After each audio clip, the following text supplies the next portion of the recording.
The uphill hiker always has the right of way, yet most beginners stop because they're tired, unintentionally confusing everyone on the trail.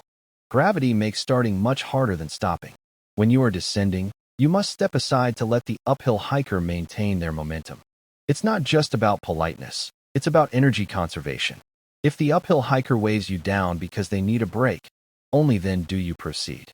Beyond hikers, you need to know the official yield triangle. Horses have priority over everyone because they can be easily spooked. Another common mistake is treating nature like a compost bin. You might think orange peels and apple cores are natural, but they don't belong here. In high altitude or dry environments, organic trash takes a surprisingly long time to decompose. It also attracts wildlife to human paths, which is dangerous for both you and the animal. Noise pollution is the fastest way to ruin a hike. Sound travels further in valleys than you expect. If you need motivation, use headphones, not a Bluetooth speaker. Finally, never block the flow.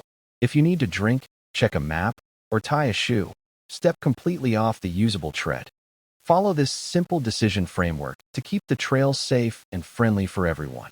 Respect the trail, respect others, and enjoy the silence.